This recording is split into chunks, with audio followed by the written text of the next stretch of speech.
Ini dia ulasan ringkas mengenai kontroversi pernikahan beda usia yang lagi viral banget di Luwu. Tepat pada 5 April 2026, pernikahan antara pria mapan berusia 71 tahun sama remaja 18 tahun sukses memicu kehebohan publik gara-gara selisih usianya yang nyampe 53 tahun dan perbedaan ekonomi yang lumayan mencolok. Pertama kita harus lihat nih betapa kontrasnya kedua pihak.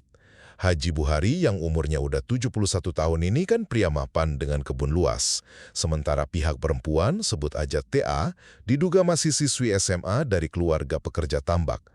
Nah, maharnya juga benar-benar fantastis. Uang tunai 100 juta rupiah dan 1 unit motor.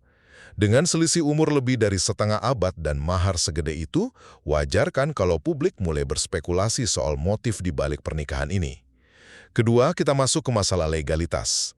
Fakta bahwa TA ini baru berusia 18 tahun itu jelas-jelas nabrak batas minimal 19 tahun di Undang-Undang Perkawinan kita. Harusnya pihak perempuan ngajuin dispensasi dulu ke pengadilan, tapi ini malah diabaikan gitu aja. Padahal ya, aturan negara ini tuh ibarat sistem keamanan berlapis buat ngelindungin anak, yang sayangnya malah sengaja diterobos. Ketiga, coba kita cek status administrasinya, yang ternyata kosong melompong. Pelaksanaan pernikahan di Desa Batu Lappa ini emang diklaim tanpa paksaan, tapi sama sekali nggak ngelibatin pemerintah desa dari awal dan pastinya nggak tercatat di KUA. Oke lah, mungkin emang nggak ada paksaan, tapi coba bayangin dampaknya ke depan. Apa jadinya sebuah pernikahan kalau secara catatan administratif negara, pernikahan itu dianggap nggak pernah ada? Singkatnya, walaupun diklaim atas dasar suka sama suka, pernikahan di Luwu ini secara nyata nabrak aturan batas usia dan sama sekali nggak punya legalitas administratif.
Download Tribun X sekarang.